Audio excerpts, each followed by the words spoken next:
Welcome back to Thrifted Thursday, where we turn thrift store items into beautiful budget-friendly decor and gifts for yourself and your loved ones.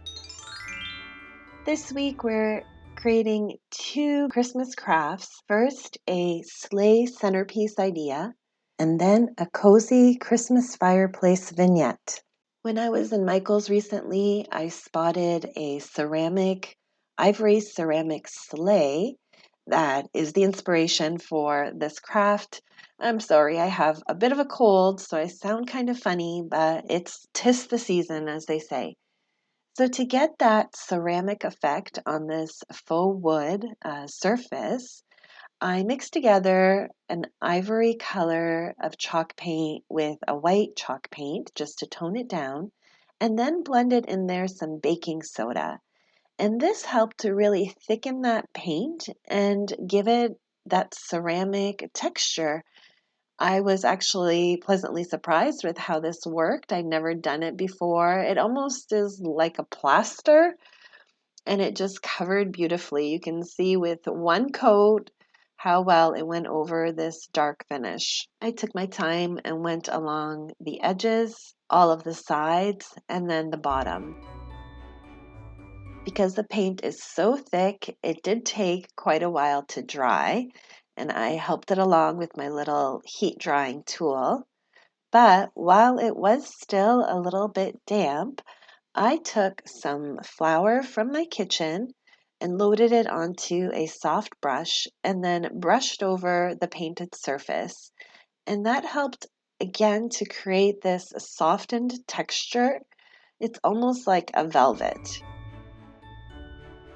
Once that was dry, or I was just really careful to not scratch it up, I used some gold metallic paint to paint over the black sleds of the sleigh. I was thinking to do a couple of coats, but I did this craft on a Facebook Live, and the viewers said to leave it, that they liked the rustic appeal of the black peeking through the gold paint. To channel those cozy horse-drawn carriage vibes, I used some of this faux fur trim that I had picked up from the dollar store the year before and just cut it to size and then glued it to fit inside the sleigh. Another option would have been to paint the inside of the sleigh white, just like I had the outside, but because I had this faux fur, it just seemed like it would be really preferable. And then I use my fabric scissors, trim it to size all the way around the outside. Next, I cut down a piece of floral foam and put that inside and use that to add in a bunch of festive floral picks. So I had these poinsettias, these red poinsettias. I had some of this green holly with berries. And then I just continued. I also had these clusters of sparkly red berries and a red ornament. If I had more ornaments, I would have tucked them inside as well.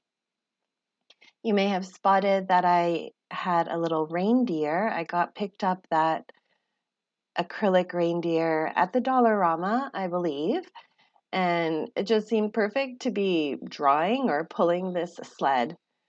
I added the phrases joy on one side and Noel on the other side with a stencil and gold metallic paint, and then a little bit of diamond dust along the edges. This is a bit hard to see in the video, but it looks really pretty. It gives a bit of sparkle to the piece. So just a bit of Mod Podge along the edge and then sprinkled that diamond dust, tapping off the excess. Finally, we dressed up the little reindeer by giving him a gold bell around his neck and a little red nose. And there we go, a beautiful centerpiece that I'm going to have on my dining room table for the holidays. So if you do see a wood sled somewhere, pick it up and paint it to look like a ceramic sled. This second upcycling project was so fun to do, and it's actually not even completely done because you could keep going. So what I did was took this, I guess it was a shelf, the back is fabric lined, but it has a bit of a cushion, so I think it could be used as a pin board. There's a tag on the bottom that says it's from Target, and it was actually a set of two. I also have a smaller piece as well.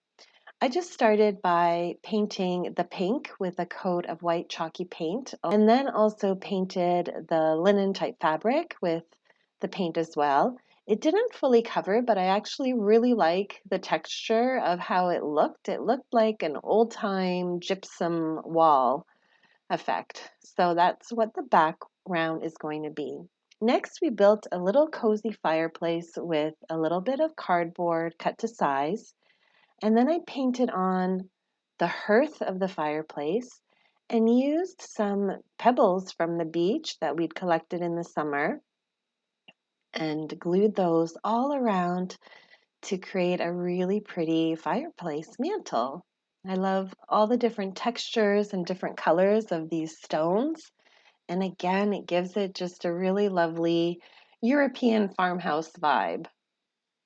Once all the pebbles were in place, I glued the entire fireplace piece into the frame and then added on a driftwood mantle over the top. Next, I used some popsicle sticks to create a cute little sign to go above the fireplace. This barn came from a napkin that I just decoupaged on there and then glued a little bit of twine as hangers and put this over top of my fireplace. I also had this really sweet rocking chair from the dollar store, and then I painted a large pine cone white and added some diamond dust to make a tree to go in my little vignette. How cute is this little terracotta pot? And it made a really sweet little pot for my tree. I used a brush just to paint a buffalo check type of pattern really roughly, and it just added a cute bit of texture. I glued that in place, added the tree inside, and then continued building the display. I cut some of the faux fur and glued it in front of the fire to create a little sheepskin rug down there, and then cut a set of a cute little stockings from some buffalo plaid fabric with a little bit of that faux fur for the cuff of the top of the stockings, and I glued them onto the fireplace mantle. We have some more ideas for this piece, such as a little kitten, some decor for the mantle, and even a chandelier. So stay tuned, we'll keep adding to our cozy Christmas fireplace vignette. I hope you enjoyed these two upcycling thrift store ideas. Please let me know in the comments below which one is your favorite. See you next week.